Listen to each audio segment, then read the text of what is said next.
Picture this. The year is 34 before Christ. You are standing in the Forum Romanum, the beating heart of the Roman Empire.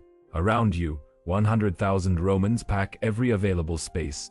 They are standing on rooftops, hanging from columns, children perched on their fathers' shoulders. Everyone is waiting for the same thing, the triumph. You have heard the drums for the past hour, getting closer. The sound of an empire celebrating another conquest. Another kingdom erased from the map.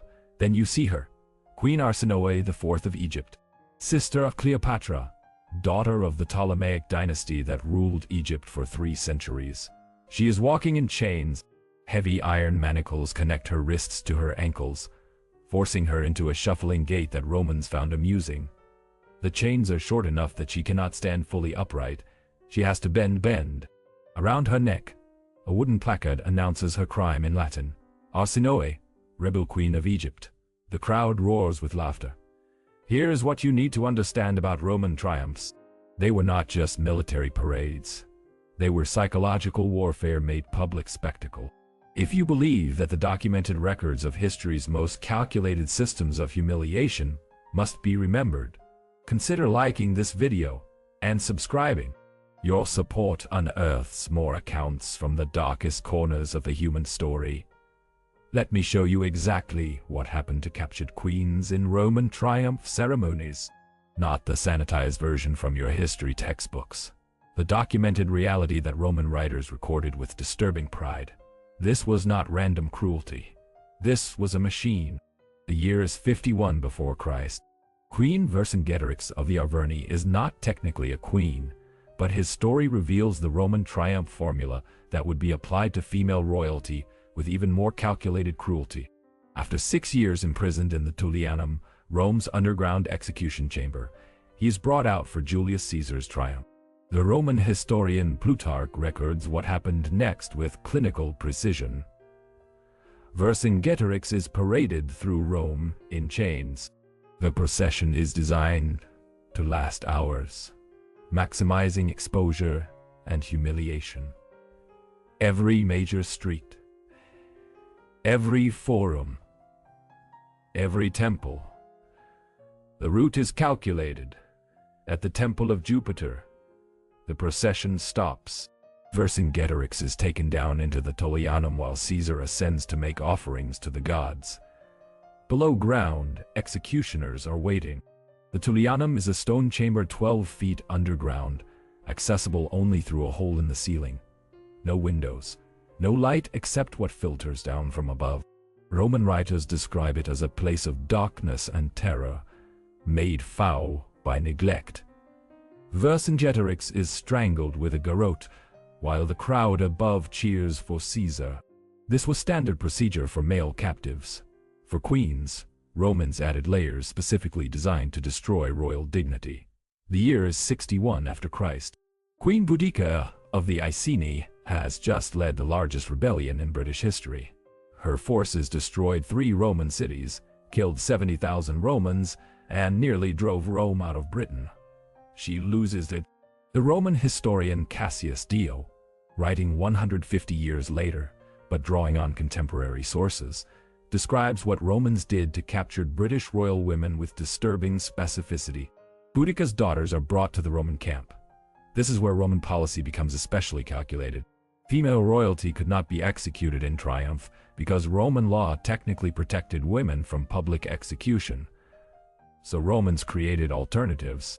Tacitus, writing closer to the events, notes that Roman soldiers were given access to captured noble women as a reward for victory. The term he uses is per ludibrium, through mockery. Think about what that means. This was not unauthorized chaos. This was policy, systematic and sanctioned. For royal women, the humiliation was designed to be threefold: physical, social, and dynastic. Physical is obvious, but social and dynastic were even more calculated. In Celtic culture, as in most ancient societies, a queen's body represented the sovereignty of the land itself. Her violation was symbolic conquest of the territory. Romans knew this. Cassius Dio records that Boudica, witnessing what was happening to her daughters, took poison rather than face capture herself. Some historians question whether this account is fully accurate or partially Roman propaganda designed to justify their conquest. But archaeological evidence confirms the broader pattern. In 2011, excavations at Richborough, the primary Roman landing site in Britain, uncovered a mass grave. Carbon dating places it to the mid-1st century, Anno Domini, contemporary with Boudicca's revolt.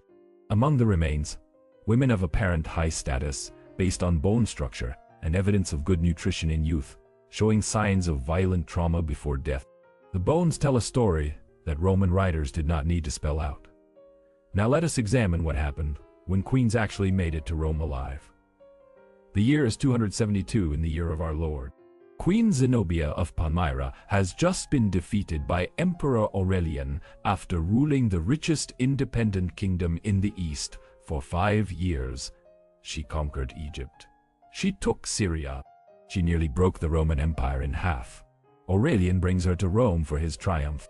The Historia Augusta, though often unreliable, preserves details about Zenobia's triumph that match contemporary coins and inscriptions. She is displayed in golden chains so heavy she needs support to walk. Think about the psychology of that. Gold chains meant she was valuable enough to deserve precious metal restraints, but they were still chains. Wealth turned into bondage. The symbolism was intentional. Zenobia is paraded through Rome in a procession that contemporary sources say lasted an entire day.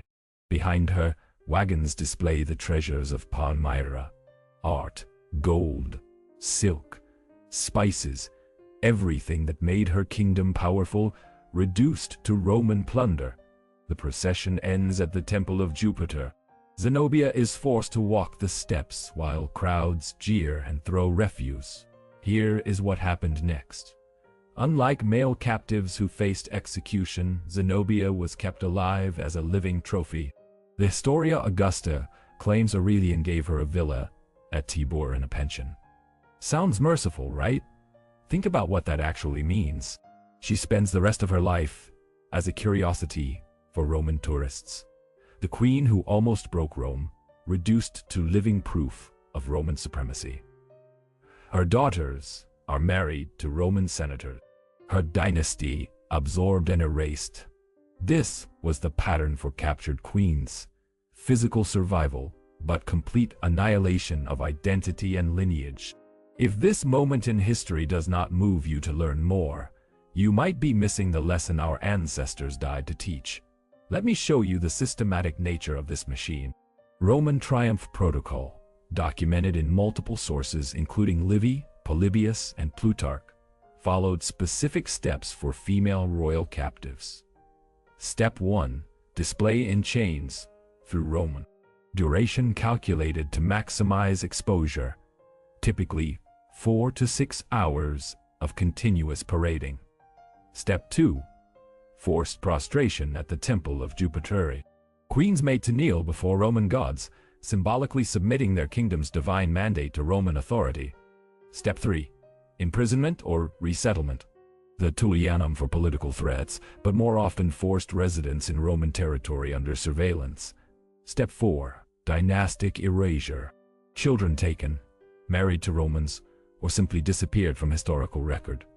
The documentation is chillingly bureaucratic. Roman administrative records from Egypt, preserved in dry climate, show tracking of royal captivae, female captives of royal blood. They list names, ages, disposition. Some entries note simply ad imperatorum, sent to the emperor. What that meant varied by emperor and political needs. The historian Suetonius records that Emperor Tiberius kept several foreign princesses at his villa on Capri. The context he provides suggests they were not guests. Emperor Caligula. According to Cassius Dio, he displayed captive Queen Ptolemy of Mauritania in his triumph, then allegedly kept her in the palace, for purposes the historian describes only as dishonoring her royalty. She disappears from record entirely after 6 months. No execution recorded. No release documented. Just gone. This pattern repeats throughout Roman triumph records. Female royalty displayed, humiliated, then erased. Here's the psychological genius of the system.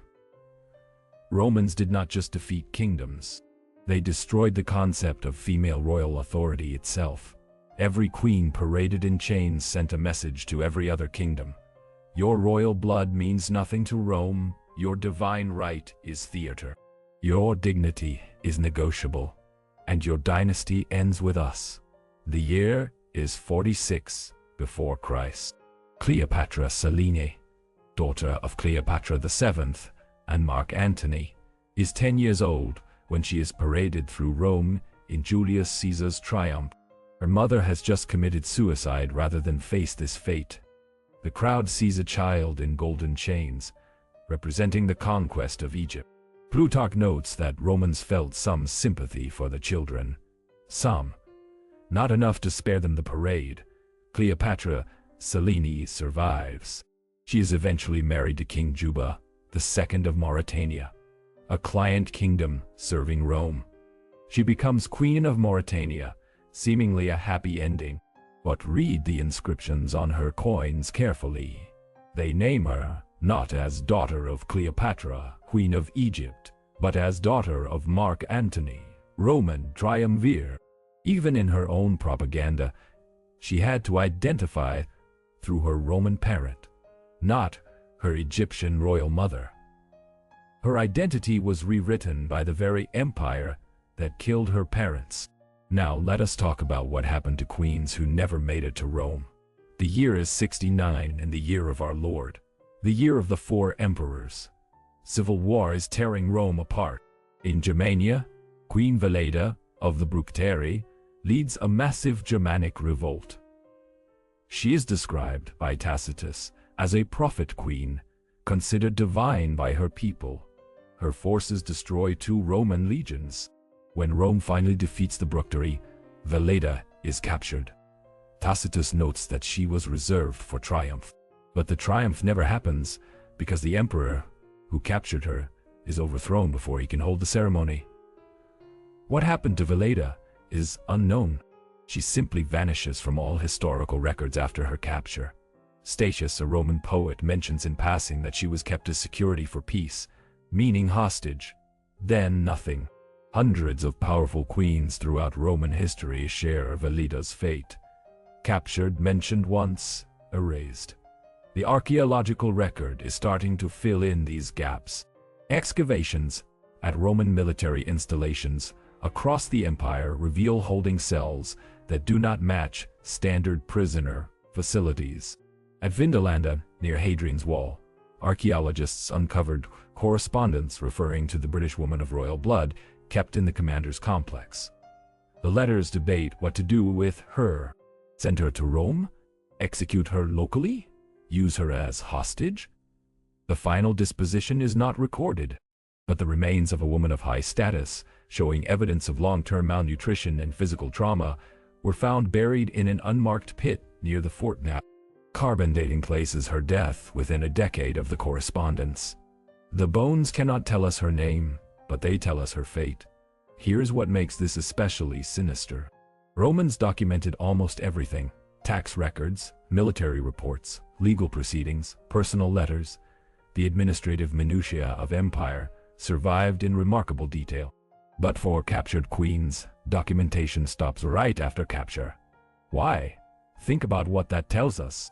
These women were valuable enough to capture alive, important enough to mention in initial reports. But then, nothing. The silence is its own evidence. Roman policy for male royal captives is exhaustively documented. The triumph ceremony, the execution protocol, even the disposal of remains, all recorded. For queens, systematic silence. What happened in that gap between capture and erasure was deliberately left unrecorded. The year is 106 in the year of our Lord. Emperor Trajan conquers Dacia after years of brutal warfare. King Decebalus commits suicide rather than face capture. But his sister, Queen Leia, is captured alive along with several noble Dacian women. Trajan's Column in Rome, a detailed spiral relief commemorating the Dacian Wars, shows Dacian royal women in chains being led before Trajan. The next panel shows them being led away by guards. Then they disappear from the visual narrative. The column documents everything else: battles, sieges, executions of male captives, even the transportation of supplies. But the fate of Queen Leia and the noble women, cut from the official record. Cassius Dio notes only that Trajan was especially pleased with the noble captives. What does that mean? The text does not elaborate, but 6 months after the Dacian triumph, Dio records that Trajan held elaborate games featuring women of the conquered peoples. Some historians interpret this as gladiatorial combat. Others suggest it means something else. The Latin is deliberately ambiguous. Now let me show you why this system was so devastatingly effective. Imagine you are a neighboring king watching Roman triumph ceremonies. You see queens of defeated kingdoms paraded in chains. You see their dynasties erased. You see their very existence reduced to a half-day spectacle for Roman crowds. What do? Most kingdoms chose submission. Better to be a client king serving Rome than see your queen paraded through the forum. This was the psychological warfare genius of the triumph ceremony. Romans did not need to actually conquer every kingdom. The fate of captured queens did the work for them. The year is 274 after Christ. After Zenobia's capture and triumph, every kingdom in the east that had been considering rebellion immediately sent embassies to Rome offering submission. Syria, which had been in open revolt, surrendered without battle. Arabia sent tribute and hostages. Even Persia, Rome's greatest rival, sent diplomatic recognition of Roman supremacy over the disputed territories. One triumph ceremony, specifically the humiliation of one queen, brought diplomatic submission from kingdoms Rome could not have militarily defeated. That is why Romans invested so heavily in triumph spectacle. It was not just celebration, it was strategic terror. And queens were the most effective weapons in that terror campaign because their violation represented not just personal defeat, but the symbolic rape of entire nations. Roman propagandists understood this. Coins minted after major triumphs frequently show female figures representing conquered territories in positions of submission. Britannia, personified as a woman, shown seated on rocks in mourning. Judea, represented as a woman weeping beneath a palm tree. Germania, depicted as a woman in chains. The symbolism was explicit. Rome does not just defeat kingdoms. Rome violates their very essence. And when actual queens could be displayed in that role, the propaganda became reality. Here is what happened when the system occasionally failed. The year is 241 before Christ. Queen Tota of Illyria is captured after Rome's victory in the First Illyrian War. Standard protocol: bring her to Rome for triumph, parade her in chains, erase her dynasty. But Tota was elderly and, according to Polybius, maintained such dignity in captivity that Romans felt shame. She is allowed to return to Illyria under Roman supervision, living in a small territory carved from her former kingdom. She dies within 2 years. Her story is exceptional precisely because it is one of the few times Romans showed any leniency toward captured queens. And even then, her kingdom was destroyed. Her dynasty ended, and she spent her final years as a puppet under Roman control. That was the merciful version. Think about what the standard version must have been. The year is 168 before Christ. King Perseus of Macedon is defeated at the Battle of Pydna. He is brought to Rome for a triumph, then imprisoned until death. His wife, Queen Laodice, is captured with him. Livy mentions her once. The queen was brought in the triumph behind her husbander. Then never again. Their daughter, whose name Livy does not even record, is mentioned only as the princess, aged 12, displayed in the procession. What happened to them is unknown, but Roman practice for female family members of defeated kings is documented in other contexts. Sale into slavery was common. For royal women, slavery had specific implications. Wealthy Romans paid premium prices for women of royal blood. The social status differential made them especially desirable as domestic slaves. The humiliation was the point. A queen scrubbing floors in a Roman villa became living proof of Roman supremacy. Pliny the Elder casually mentions in his natural history that his grandmother owned the daughter of an Eastern king as a household slave. He does not name the kingdom or the woman. She was just property. Archaeological evidence from Pompeii includes graffiti advertising a princess from Britannia, suitable for household service. A real estate ad selling a human being of royal blood like furniture. The graffito dates to around 60 in the year of our Lord, contemporary with Boudica's revolt. Was this one of Boudica's relatives? We will never know. She is identified only as property. Here is what haunts me about this history. We know the names of the Roman generals. We know the names of emperors, senators, even some ordinary soldiers through their tombstones. But hundreds of queens and princesses who were captured, paraded, and erased. Most do not even have names recorded in the sources. The women who ruled kingdoms, commanded armies, negotiated with Rome as equals, reduced to royal captive, female, in administrative records. When we do have names, Arsinoe, Zenobia, Boudica, Veleda, we have them because they resisted so powerfully that Romans could not erase them completely, but for every named queen, dozens more are lost. The Roman triumph system succeeded not just in defeating kingdoms, but in erasing the very memory of female royal power. Let me give you the final piece of this horror. Roman law theoretically protected women from execution. This is often cited as evidence of Roman civilization and respect for women. But here's what that law actually meant for captured queens. Male captives faced a relatively quick death after the triumph ceremony. Strangulation in the Tullianum, brutal but brief. Female captives could not be executed. So what happened to them had to be legal. Slavery was legal. Forced marriage to Roman citizens was legal. Imprisonment without trial was legal if framed as protective custody. The law that supposedly protected women actually condemned captured queens to fates that male captives escaped through death. Think about that level of calculated cruelty. The Romans created a legal framework that ensured queens would suffer longer. The year is 70 in the year of our Lord. Jerusalem falls after a brutal siege. The entire Herodian royal family is captured. Male members are executed. Quick deaths. Female members, Berenice, her sisters, their daughters, are brought to Rome. Josephus, the Jewish historian who witnessed these events, records that they were initially held in the palace of Titus.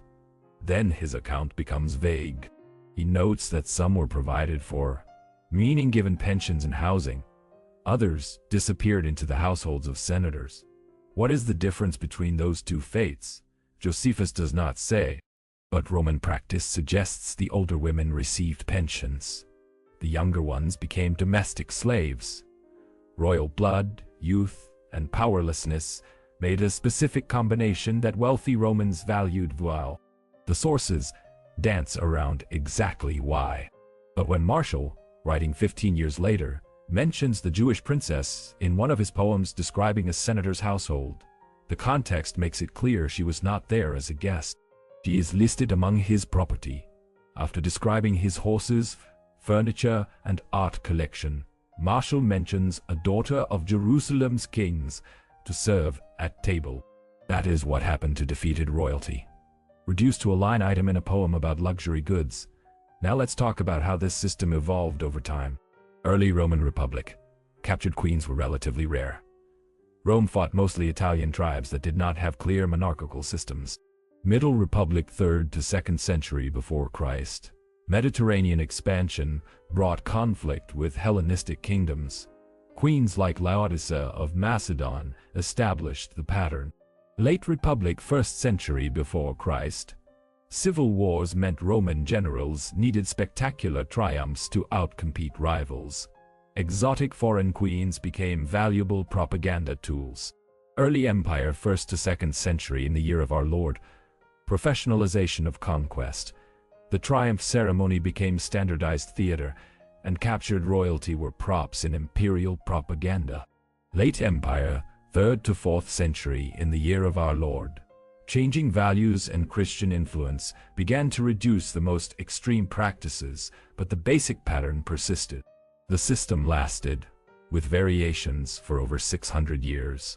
Hundreds of kingdoms defeated, thousands of battles fought, and hundreds of queens whose fates were considered too routine to fully document.